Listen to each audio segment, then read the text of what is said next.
ବାଲେଶ୍ୱର ସହରର ନୂଆବଜାର ନିକଟ ଯାଦବପୁରଠାରେ ଶୁଭାରମ୍ଭ ହେଲା ମା ମଙ୍ଗଳା ମନ୍ଦିରର ବାର୍ଷିକ ଉତ୍ସବ। ବାଲେଶ୍ୱର ସହରର ନୂଆବଜାର ନିକଟ ଯାଦବପୁର ଗ୍ରାମସ୍ଥିତ ମା ମଙ୍ଗଳା ମନ୍ଦିରର ବାର୍ଷିକ ଉତ୍ସବ ଉଦ୍ଘାଟିତ ହୋଇଯାଇଛି।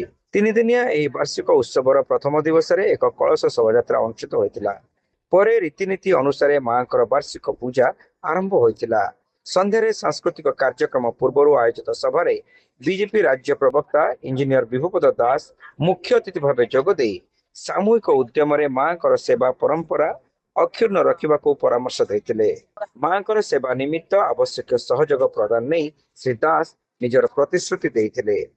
ମୁଁ ଆଜି ଶୁଣୁଥିଲି ଆସିବା ବେଳକୁ ଯେ ମା ମଙ୍ଗଳା ଗଛ ତଳେ ବସୁଥିଲେ, ତାଙ୍କୁ ଆଣିକି ଗୋଛା ଫ୍ୟାମିଲି ଆଉ କିଛି ଲୋକଙ୍କ ସହଯୋଗରେ ତାଙ୍କୁ ମନ୍ଦିର କରି ବସେଇଛନ୍ତି। ଆଗାମୀ ଦିନରେ ମୁଁ ଚାହୁଁଛି ଏହି ଗ୍ରାମବାସୀ ଏବଂ ଆମମାନଙ୍କର ଭାଇଚାରା ମଧ୍ୟରେ ସମସ୍ତଙ୍କର ସହଯୋଗରେ ଆଉ କିଛି ମା ମଙ୍ଗଳାଙ୍କୁ କେମିତି ଭଲରେ ପ୍ରତିଷ୍ଠା କରିହେବ, ତାଙ୍କୁ ଭଲ ରଖିହେବ, ତା ପାଇଁ ମୋର ବି ଅବଦାନ ଆପଣମାନଙ୍କ ସହିତ ରହିବ, ସହଯୋଗ ରହିବ ଏବଂ ଆପଣମାନଙ୍କର ସହଯୋଗ ସବୁବେଳେ ଥାଉ। ଆଇନଜୀବୀ ରାଧାବଲ୍ଲଭ ଦାସ କାର୍ଯ୍ୟକ୍ରମରେ ସଭାପତିତ୍ୱ କରିଥିଲେ। ଗୋପାଳ ଚନ୍ଦ୍ର ସେଠୀ, ସରୋଜ ହାଜରା, ସତ୍ୟନାରାୟଣ ବେହେରା, ରାଜେନ୍ଦ୍ର ଘଡ଼େଇ, ଅରୁଣ କୁମାର ଗଚ୍ଛାୟତ ପ୍ରମୁଖ ଏହି କାର୍ଯ୍ୟକ୍ରମରେ ମଞ୍ଚାସୀନ ଥିଲେ।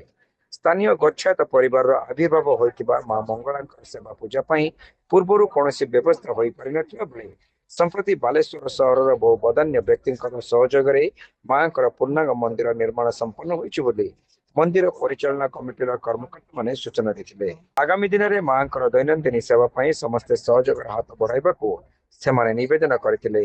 ସଭା ପରେ ଭଜନ ସମାରୋହ ଅନୁଷ୍ଠିତ ହୋଇଥିଲା। ଭଜନ ଗାୟକଙ୍କର ଚିତ୍ତାକର୍ଷକ ପରିବେଷଣରେ ଯାଦବପୁର ଅଞ୍ଚଳରେ ଏକ ଆଧ୍ୟାତ୍ମିକ ପରିବେଶ ସୃଷ୍ଟି ହୋଇଥିଲା।